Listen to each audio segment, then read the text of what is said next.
Welcome to season 2. We've got season 1 in the books. We are the Sugar Queens. We really want to spend a moment and thank all of you, our sweet viewers who have been tuning in every month, our followers. Thank you so much. Thank you. Thank you. Hey, we had so much fun with season 1. And it was so educational. We know many of you tune in and love this, so we're asking you for another season to bookmark it here on YouTube. A recording of all our events will be posted as well. So continue to join us for more Sugar Queen adventures. As you know, I'm Dr. Eden Miller. I'm a family physician, a diabetologist, an obesity medicine specialist in Bend, Oregon. And my queen, Jen. I'm Jen Goldman. I'm a professor of pharmacy practice at the Massachusetts College of Pharmacy in Boston and a clinical pharmacist in the Peabody, Mass. And Davida. I'm Davida Kruger. I'm a certified nurse practitioner in Detroit, Michigan at Henry Ford Health System.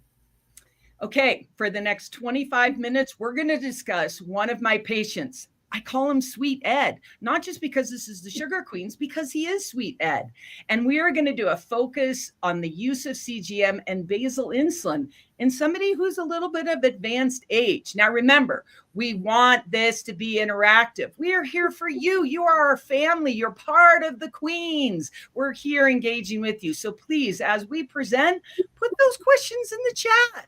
Ask us those things. Let's make it meaningful and engaging. All right. Without any more delay, let's get going. So, Sweet Ed is one of my patients. He's a 75-year-old male with type 2 diabetes. You know, he volunteers at the high school as a career counselor. He was actually my kid's career counselor as well. He's currently on metformin twice a day. Of course, we've got him on an SGLT2 and a GLP-1 because we wouldn't be good queens if we didn't have that, right? Addressing his advanced age and all of those things. Now, he's actually been in pretty good control for the last 14 or so years with his type 2 diabetes. And we've really incorporated CGM in the last 2 kind of years. Why? Because he runs some. He wants to make sure he understands the effects of food. He stays very, very active with his sweet wife. And you could tell he's always trying to keep his weight on goal. But, you know, as he ages, it's kind of catching up to him. And so let's discuss this because, you know, this is a person seasoned of advancing age. And so, Davida, let's talk about CGM in the aging population. Okay, well, first of all, thank you for not saying he was elderly because I would have been upset. You know that, right? Okay. So I think what we have to recognize is that individuals who are 73, 75, you know, even older are living very healthy lives. And part of it is because of all of the medications we have, because we understand the importance of improving control and because of CGM. And so and we've done the clinical research. So we did the study in older individuals. I believe we only went up to 75 in the study that I'm thinking about. Would they accept it? Would they use it? Would they benefit by it? And of course they could. There's no reason an older individual, and I know on this screen alone, in the 3 of us, we have individuals in 80s and 90s that are successfully using CGM. And the beauty about using CGM is that if we can prevent hypoglycemia and we can see where the hyperglycemia is, we can provide better care no matter the age of the individual. I totally agree. In fact, I think especially if people are living by themselves or they have different, you know, barriers to access, I honestly think CGM should be very much standard of care for that group. So Jen, what are some of your thoughts and when you engage in CGM and those of advanced age? So I think that what we have to consider is that definition of aged. And like Davida just said, we have, you know, people living in 80s and beyond that are really in good health. Yes. And so when we're thinking about CGM devices and who to use and what to use, what we're really thinking about are patients with physical issues, cognitive issues. Yes. And that's not everyone. So we're thinking about choosing sensors for patients. We're thinking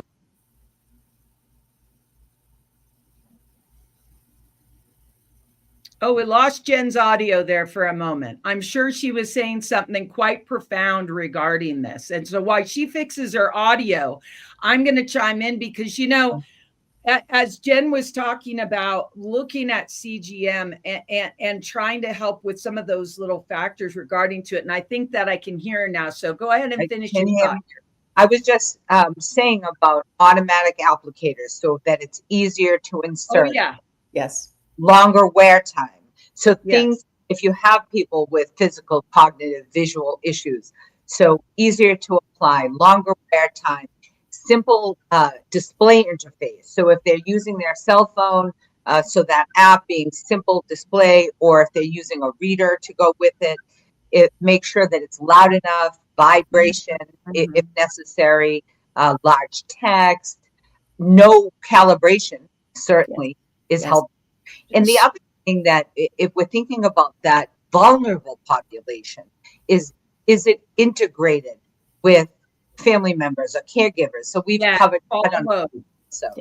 So what I want to remind us too is that the research that I was referring to was done long enough ago and successfully that we were using a G5. And if you all remember that the G5 was not intuitive in terms of inserting it onto the body, and it had several pieces that had to be put together, and yet this older population was able to do it. And now patients have two choices of very small integrated sensors that the transmitter is integrated that last 14 or 15 days that they potentially could use without scanning.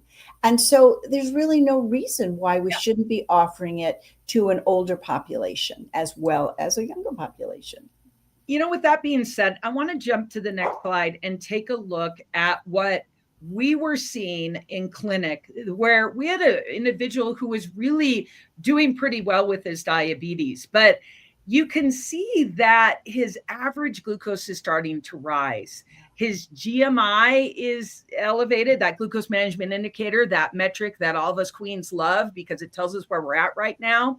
And, what do you think about this? Because, most say that a time and range target for Ed might be in the 50s, and that's acceptable given his age. But with the fact, because you just mentioned it, that we were wanting to keep the advanced age safe in a lot of those trials, that we know that they can do it and they can benefit from it. But I really want to kind of look back because some of the trials where we had a lower A1C target, those at risk were having hypoglycemia. So what about the consideration for Ed? First of all, why do you think his metrics, why is he shifting? Why is his A1C going up and his time in range going down? And do we just leave him or do we have an opportunity? Well, I'll jump off by saying, first of all, he's on the best choice of medications and standard of care that we start with metformin, we add semaglutide and dapagliflozin and SGLT2 or SGLT2 and or GLP-1 and GLP-1 GIP, one of those. Every patient should be on it because of all the benefits. And we know that it'll help with the A1C and has other benefits. But we also know the majority of the people who have type 2 diabetes over their career of diabetes will need insulin. And so the standards of care say start with these medications, but if you're not getting to treat and goal, consider basal insulin. And we also want to be sure that we don't wait till the A1C is super high and then intervene. We intervene when we see it starting to rise, get it back down to what's an appropriate A1C for that individual sitting in front of us. And for him, he needs another medication. But he's out of meds. Right. And he's already on a sensor. So we know we can protect him. But time in range of 50% is absolutely not acceptable, even for a 75-year-old. I want to just to add in that conversation that I have with people, when I first meet them or over time, is I have that insulin conversation because it's kind of like I use an example when I'm talking to patients about this old Chevy Lumina I had that, 12 years in, the parts were really starting to wear out. So over time, things change in our body and there may be a time where you are going to require insulin. And so having that conversation a little bit earlier, sometimes I believe is really helpful. But clearly, sometimes it's time for that. And you can see that here. Yeah. One of our listeners just asked, what are the doses of the meds that Sweet Ed is on? Well, Ed's on 1,000 of metformin twice a day. He's on the highest of dapagliflozin and then 2 milligrams of semaglutide. Now, somebody could say, oh, well, you could add a sulfonylurea. Well, remember, those are on the Beers criteria as well. And you can't titrate a sulfonylurea. So let's go to the next slide and kind of start to tease apart why we really think he might need basal insulin. Because if it's like the next on the list and, his progression, but also I want you to see that in the data, in the AGP data, it kind of shows you why you need basal insulin. So Jen, tell us a little bit about that. Tell us how that data is kind of up and high. Yeah. It sure does. And we saw on the glucose variability of 25%. So when we're looking, if you look at those two green lines, everybody, that's the 70 to 180. And we want 70% or more for most people or better to be in that line. So if you look at the median that's going across, we need to pull that line all the way down. That's the background is basal insulin, the fastings and in between. And you can see, and I don't know about Sweet Ed, but I have some patients where I say, well, I know what time you eat. And how do you know that? And because like crystal balls, right? We can just see it. So we can see Sweet Ed's eating his 3 meals. It doesn't, that we can see here. But if we're able to bring that line down, the only way to bring that line down is to cover that fasting blood sugar. And we're going to always continue to have the lifestyle and diet discussion because of how it impacts us. Davida, take us through the daily glucose profiles. Show us a little bit about the very nuances from day to day that we're seeing. Well, I think what we're definitely seeing is that overnight he's still running high. And then he wakes up high. And I can see that breakfast is at 8 o'clock, lunch is at noon, and dinner, he actually is his best meal of the day because he doesn't have a super high, which is very unusual. He doesn't have much of a rise because most people, that's their biggest meal of the day. But the nice thing about Sweet Ed is that every day looks about the same. So it's going to be a little bit easier for us to bring everything down. I will say that I'm not yet convinced that basal alone is going to do what Sweet Ed needs, because I'm looking at this profile after each meal. And so starting with the basal, so he wakes up with good blood glucoses, bring all of that down between the green lines as indicated. And then as Jen mentioned, and then we would go back and see what else he needs. But he would definitely benefit by basal because basal's going to move everything down. And then we can see if that's enough. That's also where you see dietary, where patients. Yes. So I was going to make a comment because you guys are picking up on things that weren't even discussed. So I said to him, Ed, your blood sugars with dinner are pretty good. Yeah, the wife and I are really trying to lose weight. And I'm like, then where is the highs coming from? Well, I volunteer at the school. And I said, yeah. And they go, they bring donuts. And I said, well, you might need to work on that. And so you're correct. We look at it as a 3-dimensional model. We ask ourselves, what are the patterns that you see? And I look down at that daily. Is it only on the weekends? Is it when you're going out to dinner? Is it just lunch? And I'm like, what is going on with lunch? And so I took that opportunity and I said, okay, we're going to add basal insulin for all of those reasons. We've gone through the standards of care and that's what's next. He's still not quite at goal. And yet we have something to help keep him safe, right? And we're going to add and titrate to a target glucose. But at the same time, I said, Ed boy, clean it up, man. You're not supposed to be having all those things. And so talk to us a little bit, Davida, about the use of basal insulin and how in this scenario, you think it's a totally reasonable thing to do. Okay, so first of all, we already know that higher blood sugars cause complications related to diabetes. That's number one. And let's hope he lives and be well. He could have another 20 years to live, maybe even 25 years to live.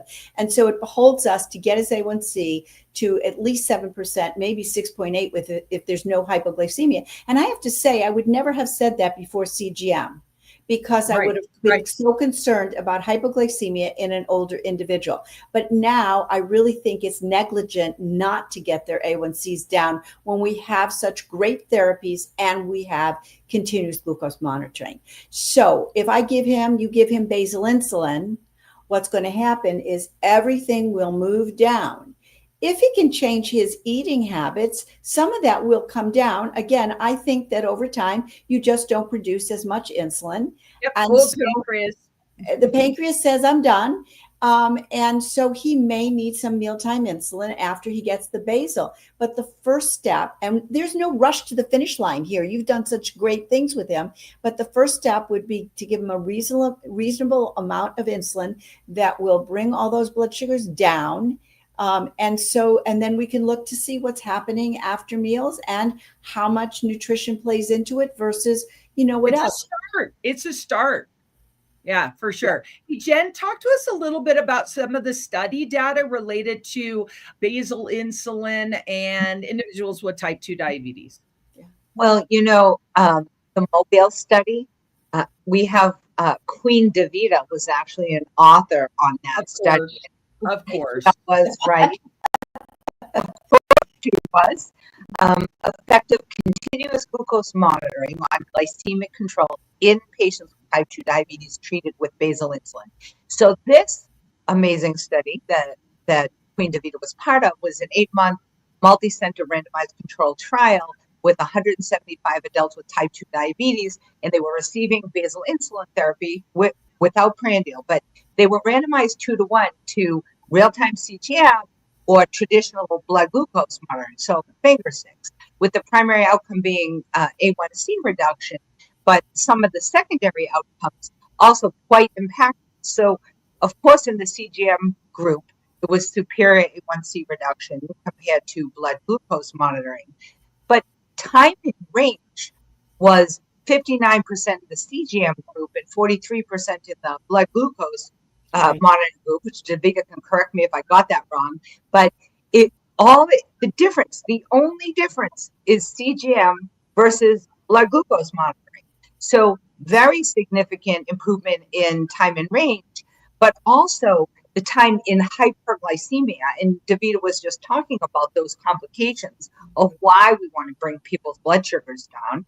And it was time in hyperglycemia was 11% CGM versus 27% in the blood glucose monitoring group. So clearly impactful just by the use of a sensor. And the other thing, go ahead. That study was done in 2017 to 2018. And I think it's important to say that because it was around the time when we were starting to talk about use of CGM for people with type 2 diabetes. And it was studies like that and us pushing the envelope that has gotten us today to say, why not? People will accept it. People will use it. People will benefit by it. And as you just demonstrated, they will have a better, safer outcome. And we know if we just give somebody a sensor, we see an improvement. And so I think that, all of that allows us to be sitting here today saying, Sweetie here needs basal insulin. And we're going to make sure he has a CGM because that's the standard of care. Yeah. And we're going to make sure, and he already had that because he was, one of the Queen Bee's patients here. And so we were giving him CGM and helping him with lifestyle and engagement. So let's look at what we did. So on the next slide, we did what many of you tuning in would do. We added 10 units to his insulin, right? 10 units of a start. And we said, listen, I said, Ed, I want you to start with 10 units. And I want you to target a blood sugar around 120. And I want you to go up by 1 unit every few days that you're not on target. I want to make sure that you have zero hypoglycemia. And, what do you see here on the data here, Jen? What do you see? So the first thing my eyes are going to go to is that 89% time in range, which is spectacular. Good job, Queen. But the second thing I'm looking at is no hypoglycemia. And so I think that is a concern, clearly, if you're using insulin in someone. But Sweet Ed was able to get into an amazing target range with just adding some basal insulin without hypoglycemia. I think that is key. And you look at his GMI now, and it's 6.8. So it went from 7.6 to 6.8. And his glucose variability decreased. So maybe he's looking at his food. So we'll take a look at that too, I guess.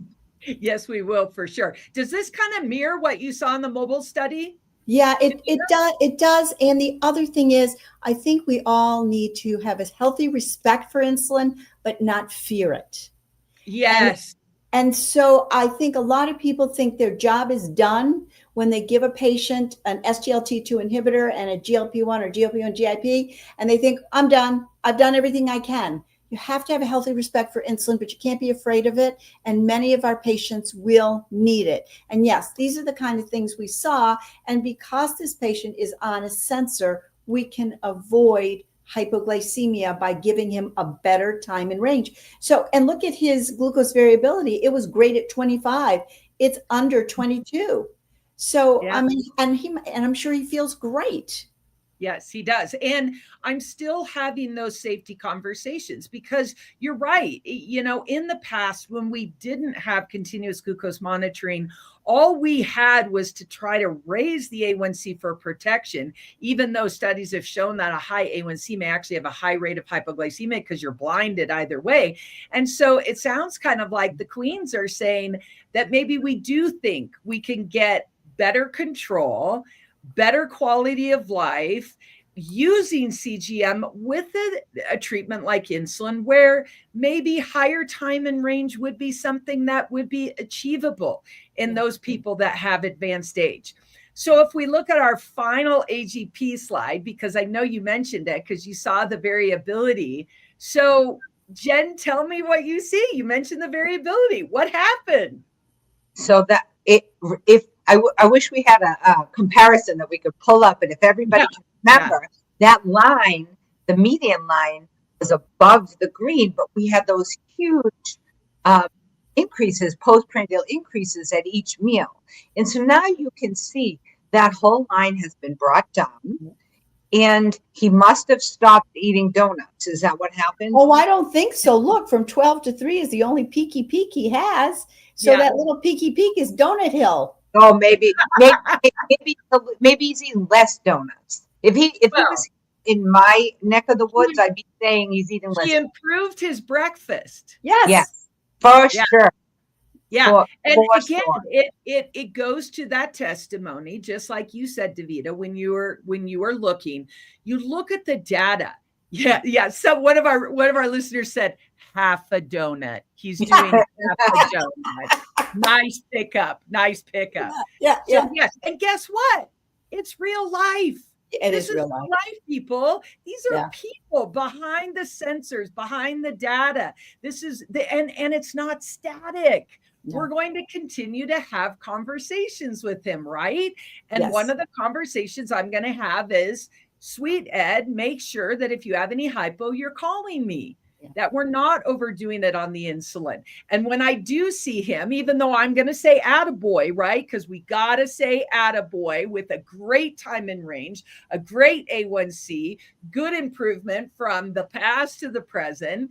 But we're going to say, can we do better? Why not? Why not? Can we do better? Well, and I just have to say, because we just published the data in New England Journal of Medicine that came out on Wednesday of using a tandem insulin in insulin pump in type 2 diabetes. And last year we published in JAMA using the Omnipod 5 in type 2 diabetes. And I'm now of the opinion that when we need to start insulin, but we have to make a decision on the vehicle to deliver that insulin. And he might be a great candidate for a pump because we have 2 pumps that are approved for type 2 diabetes. And the beauty of using a pump is that that little donut hill would be gone. And if there's hyperglycemia, it will cover him.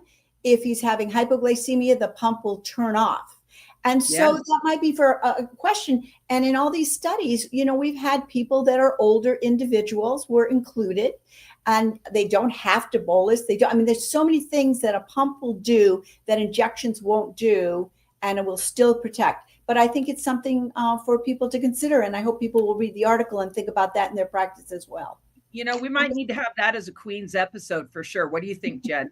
I think that's a good idea. And I hope people can really truly appreciate now that this amount of data, that puts the power in the patient's hands. Yes. So that allows Sweet Ed and anyone else using CGM to make their own informed decisions and understand what's going on. Where before, if you're just using a finger stick and most people are just checking fasting and that's it, you just get that one moment in time.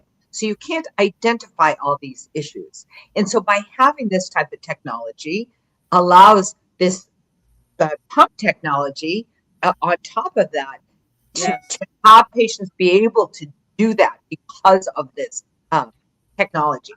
And I don't think this is the last of the insulin journey with Ed. No. Like you said, I think, and imagine we're kind of at a new crossroads with the aging people. Let's say Ed were to live 15 more years. We're just going to leave him at 7 and 8 for 15 years? Or are we going to incorporate CGM, use it as a tool for safety and improved control to start insulin and advance insulin, maybe even to an AID with Ed as he goes? Because I could imagine with his active lifestyle, he's not going to want to be pulling out multiple daily injections. He's going to want something that keeps up with him. So you know what? Stay tuned. We might have a Sugar Queens looking at type 2 diabetes and pump initiation.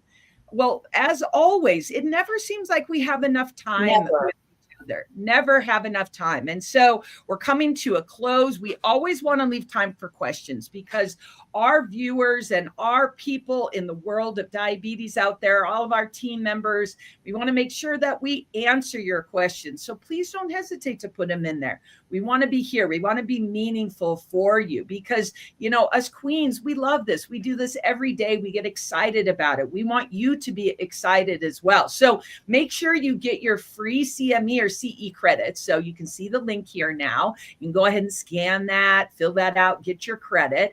And then remember that we have our ongoing series. And so, we don't want you to miss any of them. If you did miss them, or if you have friends that want to tune in, remember we archive all of these. They're always there for you to go back to and get a refresher. Maybe you have a colleague that has a question about continuing your CGM and all the different facets. And remember, you need to stay tuned because we're going to be exploring some really fun topics like pregnancy in CGM. We just talked about possibly type 2 and pumps in CGM. Very edgy and progressive, ladies. I like it. But one of the things I want you to make sure is to tune in because where are we going to be next month, Queens? ADA Chicago, face-to-face live. Chicago. And we will be live at ADA Chicago on the floor. And if you happen to be at the ADA, please come on by and be a part of our audience, be a part of our Queen community, because we are so happy to be providing you education and we want you to tune in next month. But remember, bring your questions, bring your challenges, because we, the Queens of CGM with our Sweet Talk, we want to be here for you. And we want to tell you thank you for all the work that you're doing in the realm of diabetes, because we appreciate it. And those people that are being cared for, you appreciate it. So with that, I'm going to sign off with our Queens and see you next time, everyone. Bye, everyone. Thanks for joining us. See you next month in Chicago.